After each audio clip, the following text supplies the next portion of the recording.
Ever heard of the World Economic Forum and its evil side? Well, these people are still there showing us the middle finger that they won't stop with all their evil actions. They are willing to even go far in that side in order to put into place what they call the Great Reset.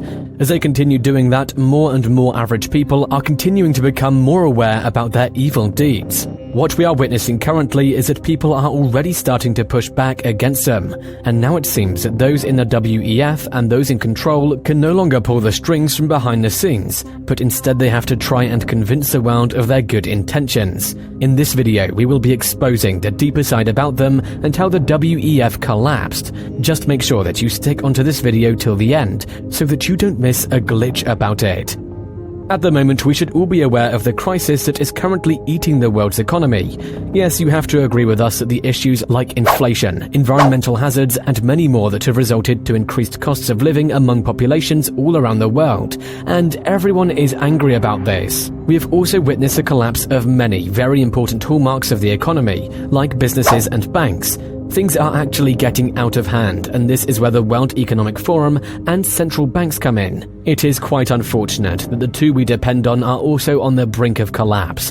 It sounds miraculous, doesn't it? We are sure you are all aware that something is going amiss. The backers of the W.E.F. are now struggling to slide away into their hiding places, making humanity now rejoice. You can say that their 40 days have just elapsed, and the truth about them is currently on air.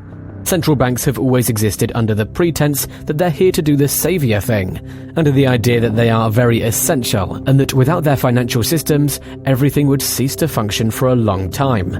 Many people, you included, have actually been believing this. It sounds funny, but yeah, you were all foolishly drinking lies. One thing we would love to expose today is that those who told you that they were angels, they are actually the real devils of your problems. This fallout of central banks didn't start this year or even 1 or 2 years ago.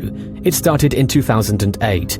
I know you are all familiar with the story, so we'll just love to be brief about this. We have always talked about the collapse of stores and banks in our former videos, and we're very sure that you have even watched our videos covering about the housing turmoil.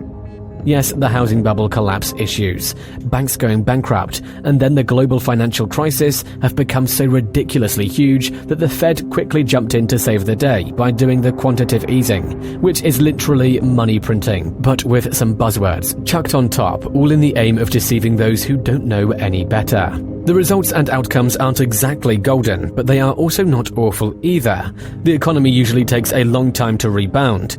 In fact, even money printing doesn't seem to help things moving immediately. But if eventually things work themselves out, we will enter a massive bull market. Most of the quantitative easing we saw the Feds perform just went straight into asset prices. And since interest rates were down at 0%, high asset prices didn't even correlate with high costs to buy those assets, because everything was financed by debt, so inflation remained low. But the front step had been taken, and this was truly the beginning of the yen for the Feds and other central banks, because this is where 2020 came in and the COVID-19 pandemic struck. What came next after that? The world shut down and the economy started to collapse intensely, more than ever in the history of man. Once again, the central banks and the Fed stepped in to rescue the ailing economy. It is at this moment that they went further than before, so they printed not just $1 or $2 trillion, but tens of trillions, and this went on for over 2 years. This money flooded the economy with so much liquidity. Still, it became very impossible for asset prices to fall, and now the US economy itself stood up and basically started to throw out cash as well to keep the economy running and spending high. Unexpectedly, things seemed not to go well, because inflation was already on its way. Funnily enough, both the mainstream media, the government, and the Feds start to use lies to convince the general population. You are all just paranoid, no inflation will come, everything is well and there's nothing to worry about. When the opposite was actually true. Inflation was already on its way, and it was coming with a bang. Already, thousands of investors and economists had started to warn us about what was coming. Upon realizing this, the Feds later decided to go offensive, claiming that the high inflation readings are a rounding error and a monetary blip, and so there is nothing that we needed to pay attention to. But 6 months later, the CPI's readings weren't down. They were up.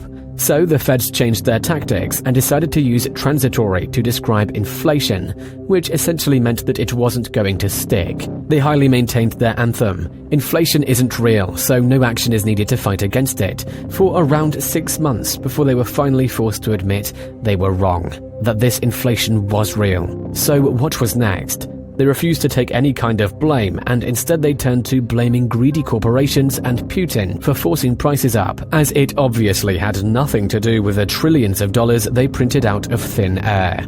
It later became clear on what was to come next. The Fed had no choice but to crash the economy and cause a monumental recession to try and fix their own failures when it came to monetary policy. And this became so obvious that only the Biden administration themselves dared to lie to us about the truth. The Fed disgraced itself and revealed itself to be the enemy of the average person. They actually didn't print money to save the economy, they did it to save the wealth of the rich by maintaining high asset prices. Honestly, if this had been about the average person, they would have stopped printing money once the job was done, and they certainly wouldn't have been caught doing insider trading moves, making millions of their positions of authority.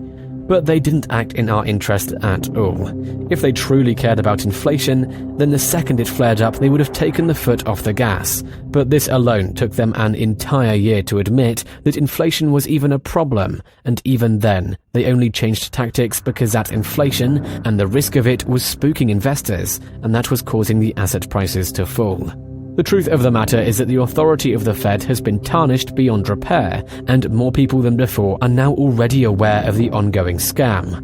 First one being the collapse of the central banks, thereby occupying the first stage in the collapse of the current elite order that we are all under. The saddest thing is that the mainstream media has chosen to keep quiet on the same, when the information is so vivid before the eyes of everyone. You might want to know, why are the media organizations afraid of reporting what is happening?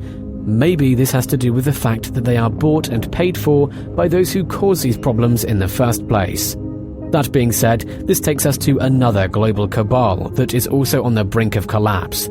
Just like the central banks, the World Economic Forum is also facing a huge breakdown, and it'll soon be collapsing.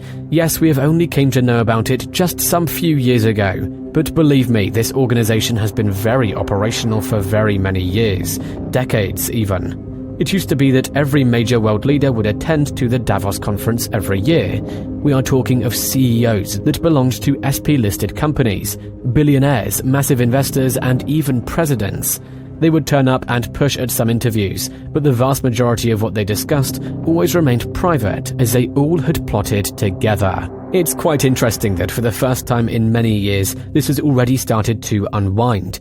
Last year, Prime Minister Rishi Sunak did not turn up to the Davos conference, and neither did the American President Joe Biden. The reason for their failure to attend was because they had seen the evil that goes on behind closed doors. Or we may say they just didn't like its unpopularity. It's an instant loss of an election to be seen rubbing shoulders with those who want to take away everyone's freedoms, and thankfully we do still live in democracies.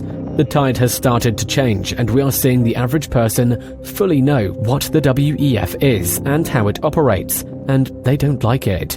So many of our politicians have no choice but to fall back and avoid the conference altogether. To add on to that, DeSantis, who is getting on track to compete with Donald Trump in the next elections, has stated that in one of his plans for the American people is to fight the W.E.F to the end. What's your thought on this? Please do not forget to leave your suggestions down in the comment box below for us to go through. This officially brings us to the end of our video today. We hope you guys found it informative and entertaining. If you enjoyed watching, don't forget to give us a thumbs up. Also, don't forget to subscribe to this channel. If you are new here, thank you for watching, and let's meet in our next video.